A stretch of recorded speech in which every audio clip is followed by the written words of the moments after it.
Bold statement, but I don't believe that writer's block actually even exists. Hi guys, I'm Andy, I'm a drummer and I'm a songwriter, and today I'm going to walk you through my incredibly simple songwriting formula that requires me just using drums and vocals. I've been drumming for about 20 years now, and only just recently in the last couple of years decided to evolve into more of a solo artist. And being that I don't know any instruments or music theory or anything like that, I've kind of just been getting creative with how I can pump out ideas and produce my own songs. So today I'm going to show you that. And yeah, as I said in the beginning of this video, I don't believe that writer's block actually exists, which is hilarious because when I tried to make this video yesterday, for some reason it was just all over the place and was kind of experiencing a lot of resistance with my songwriting, but got through it the day nevertheless. But let me explain what I mean by that just a little bit. I don't believe writer's block exists because I don't believe that writer's block is really the actual problem when it comes down to pumping out songs consistently. I think that, you know, there's just resistance, which everyone has with pretty much everything, you know, whether it's you know, going to work or working out at the gym, whatever it is, everyone has that thing in their mind that says, oh, let's not do it now, let's do it later kind of thing. So I don't really call that writer's block, that's just general resistance, and the way to solve that is to literally just start.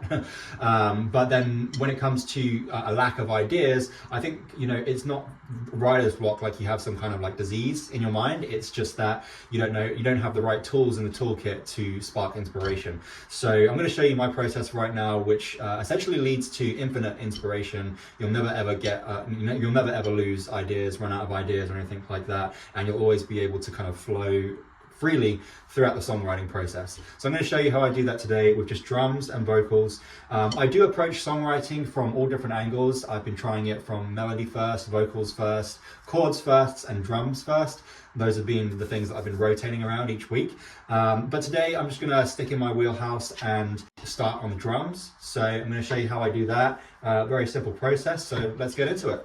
If you're in a writing season of your life, then I recommend starting a Spotify, Apple playlist, whatever, of all the songs that you want to use in this period of your writing process. So for me, I've just got that on my laptop here on my Spotify, and I've put all my favorite 90s bands like Perfect Circle, Rage Against the Machine, Alice in Chains, Soundgarden, that sort of stuff. And then I've also added in a few different electronic artists that I like Tame Impala, Massive Attack, Portishead, stuff like that, a bit of Prodigy as well. So a little bit of a mix there to hopefully lead to some interesting collabs there. And yeah, I just go ahead and I shuffle the playlist. And once I find a song that speaks to me, specifically with drum parts, seeing as I'm writing drums first right now, if I was writing a lyrics first song, then I would listen to a song that, I would choose a song that would speak to me from the lyrics side of things. I'm going to show you a song that I made yesterday and just kind of walk you through my process of how I did it. And what happened was I landed on this song by Perfect Circle. It's called The Package, and I'll play it for a little bit.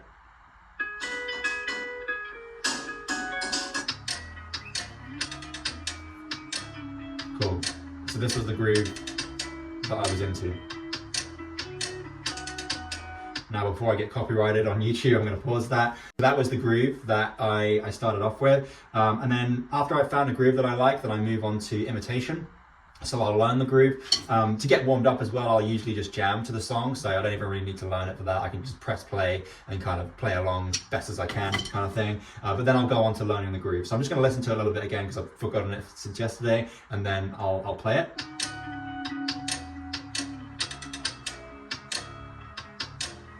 Cool. Okay, so it was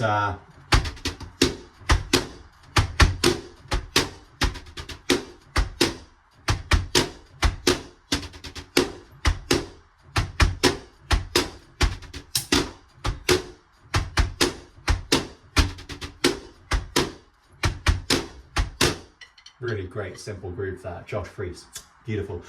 So I like that groove. I like the simplicity of it. I like how it's got a little bit of a hook there in the beginning. I really like this little.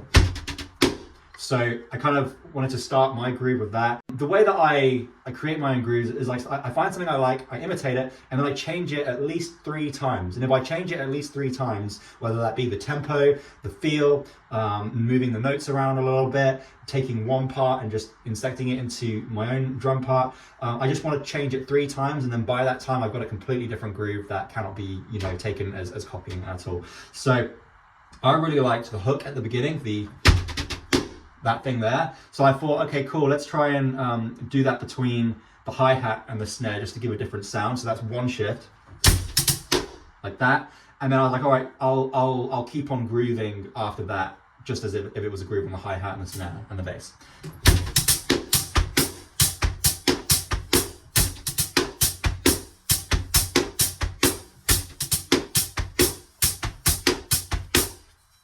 So that was great. That was one little shift there, but I'm still using pretty much the same groove. So I thought I'll change it a little bit. So I changed the hook a little bit to kind of be a longer roll. So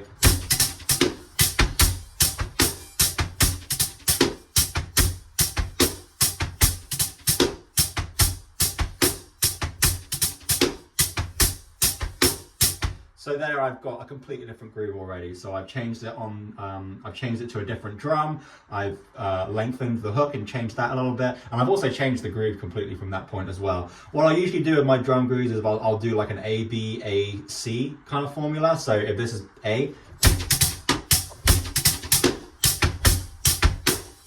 that'll be A, and then B, I went for this. Little open hi-hat there, go back to the A, and then a D, I believe I did something along the lines of, yeah, just a pause there. So that'll be my kind of verse, if you will. And then one thing I do as well, which I forgot to mention at the beginning, before I actually start learning the groove, is I chart out the song. So just in my notes here, I'll listen to the song, and then I will chart out the song, just the bars, and you know, putting like an I for intro, V for verse, C for chorus, B for bridge, O for outro, that kind of thing in there, just so I get a feel for, okay, where are they going with their song. And then one little kind of mind hack I do, which helps me finish songs really like a lot better than usual, is I will take the song structure that I'm learning, and then I will literally just tweak it a couple of different times and write out my song structure before I've even started writing. I don't know why, but I feel like that takes off the pressure. It feels like I've already finished the song at that point, and I know that, oh, okay, I just need to come up with a verse, a chorus, a bridge, and an outro. Okay, I can do that. But when you don't have the structure there in the beginning, then it can kind of be a little bit daunting, like how am I going to get to the end? So I do that, and for this I was like, all right, I'll just do intro, verse, chorus, bridge, chorus, outro kind of thing. So that's what I started with. So I've got my verse there, and then the way that I'll do it, coming up with like a chorus bit, is I'll just play my verse, and then I'll go into whatever comes from that point. So I'll just do it myself here real quick to show you how I would do that.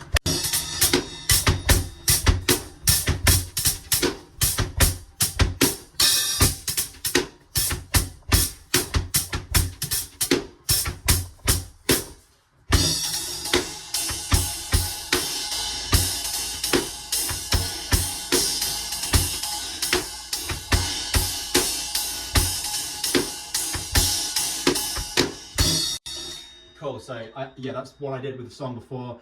I really liked just kind of going onto the ride there. That's a very simple shift to make from verse to chorus, nothing super innovative there, but it did work, and I just thought, you know what, if it feels good, then stick with it. So that's what I did. So I've got my verse, my chorus, my verse, my chorus, and then I needed a bridge from that point, so I would do the exact same thing. I would just kind of play what naturally came there. For me, what naturally came is having like a little bit of a break, so I thought I would model off of what a perfect circle we're doing in there, just playing on like a snare roll and the bass. So I went for something like this.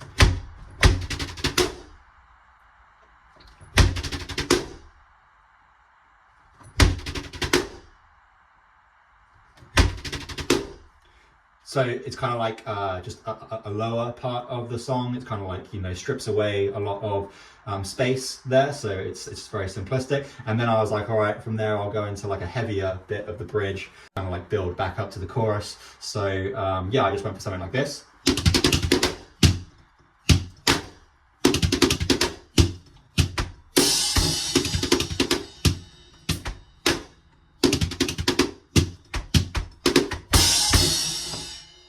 It was more or less like that. So yeah, that's kind of what I did. I built up from there, went back into the chorus, and then the outro, I just thought I would make something really simple, go back onto the snare roll and kind of just fade out like that.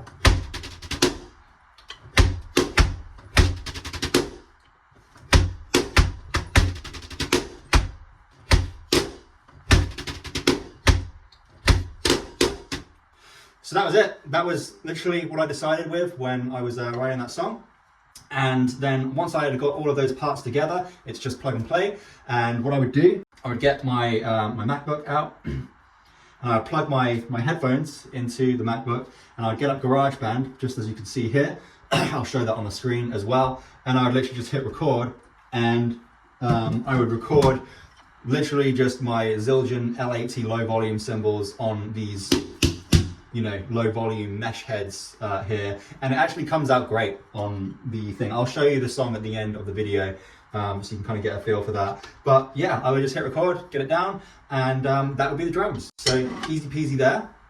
Now moving on to the melody, which is what I would go to next. One thing I started doing a lot with my songwriting is I would literally just get drums, melody, and vocals down for every song. I wouldn't worry about chords because I found chords were just a little bit too easy to come up with, and it kind of like slowed down the process a lot for me personally, because I don't obviously know music theory. The way I would figure out the chords is I would play notes on the GarageBand piano or the guitar, and then I would ask ChatGPT, okay, like what is this bass note? Okay, give me a chord, and then give me some progression, like chord progression options to use for this song here, and then I would work it out that way. So I don't do that anymore because it just slows down the writing process, the creative process. That's more mechanical, it feels like to me. So what I do every week is I just write 4 songs a week, and then on the Friday I do a full production on the best song and add in the chords and other instruments as well, like that. So just what I would mention that. Next up, melody. That's really simple as well. I'll usually do a little bit of a vocal warm-up right now. I'll do some humming, I'll do some sirens, and also a little bit of like mumble, kind of like a random melody generation, like da da da da da da da da da, and just yeah, warm up my voice that way. And then I'll go back to the song that I was imitating, and usually I'll kind of sing that song as well, just to kind of like, you know, warm up the voice even more.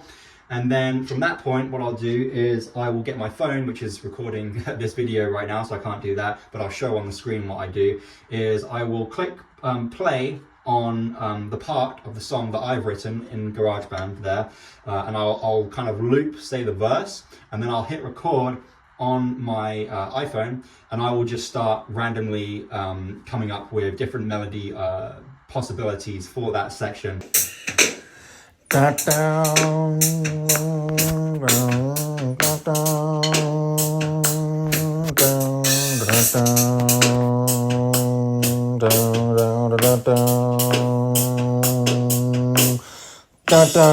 And I'll usually make an effort to keep on coming up with ideas for 5 minutes.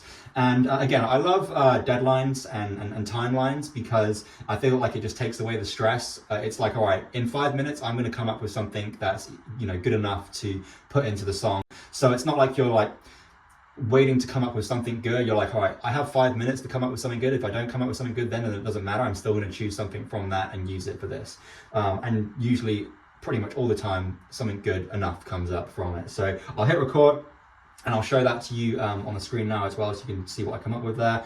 And then I'll listen back to it. I'll choose the best bit, and I'll use that as my thing. And then I'll also just record that the best bit into GarageBand in my phone, and then kind of copy and paste that into GarageBand in my MacBook there. And I'll just do that for literally each section of the song until I've got the whole thing down. And that's really simple, you know, it's just hitting record, timing it for 5 minutes, picking the best bit, and then recording it again.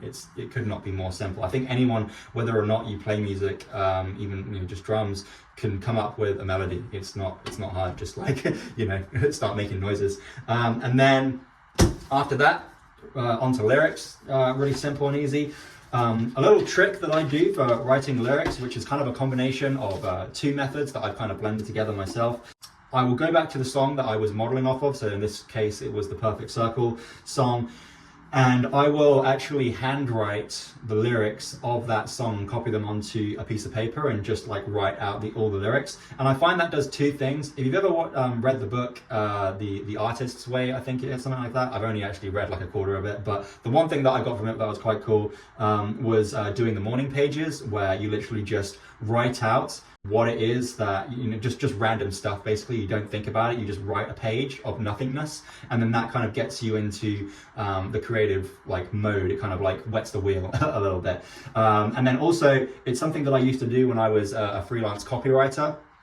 One thing that they recommended to do was to take like sales letters, which are basically just like really long ads on a website or in like a print newsletter, and take like really big winning ads like that, and then hand write out the ads. And usually these things would be like 11,000 words, right? So it was quite brutal doing it. But what that would do is it would help you slow down and really kind of get into the mind of the writer and kind of like understand, okay, why are they doing that and why are they doing this? And I just find that it kind of gives me a bit of inspiration, a bit more inspiration when I'm writing my lyrics. So I'll do that.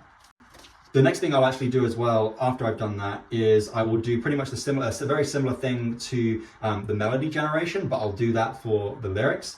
And before writing the words of my lyrics, I will come up with the melody for the lyrics first.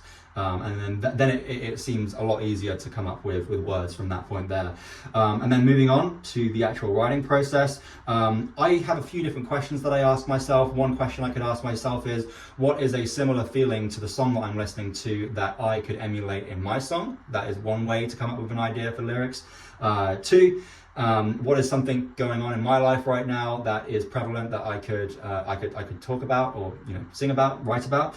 And then three, honestly forgotten what that is, but usually those two give me exactly what I need, so that's enough there. Oh yeah, three is I'll usually your best ideas come when you're going for a walk or in the shower and whatnot. So if those ideas come to me, then I'll write them in my notes. So another question could be, what is in my notes that I've written recently that I could write about? So you're never going to fall out of ideas there. So I'll say, for instance, for this song, oh yeah, that is actually another question as well. You can just ask yourself, okay, what does this song that I'm writing make me feel or think about? So that's what I went for this one. It says, this song feels like courage to step, to face up to a fear. So I'll write that out first, and then I'll write verse, chorus, bridge, and just write a little note of what I want that part to say. So I said for the verse here, I've been hurt too much, that's in the verse. Chorus, I'm taking the leap.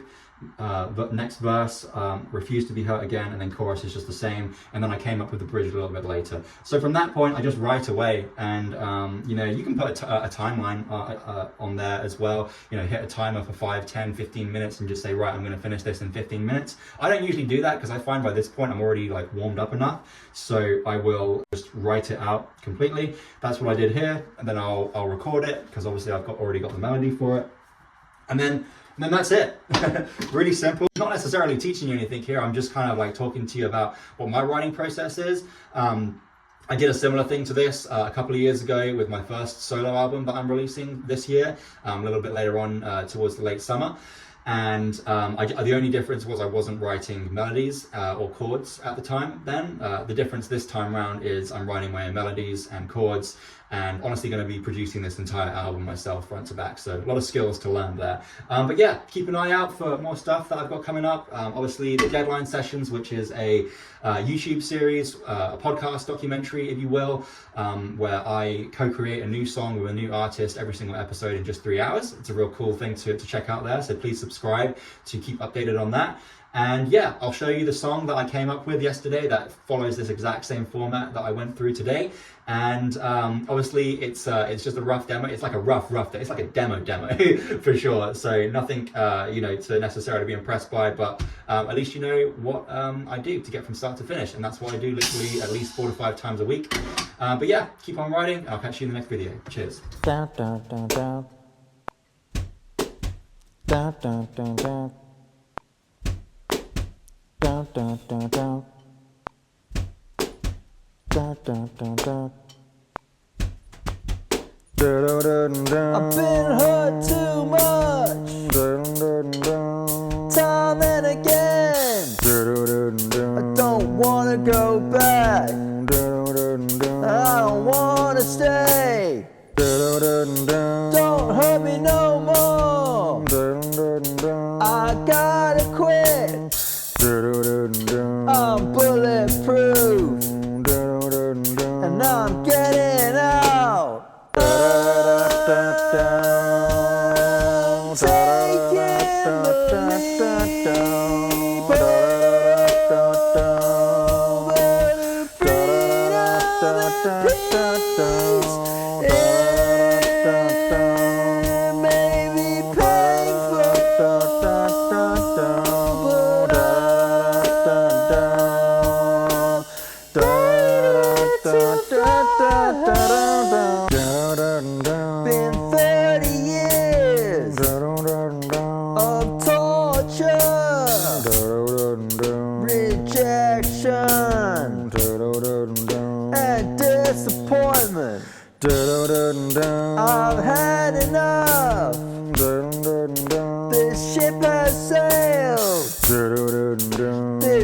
choo-choo train, leaving the station. Taking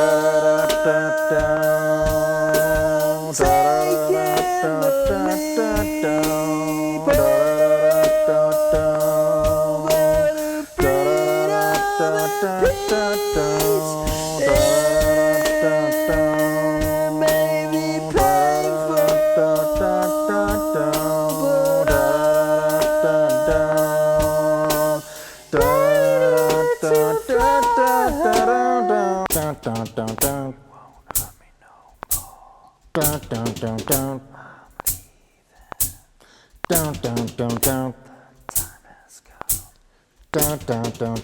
to separate.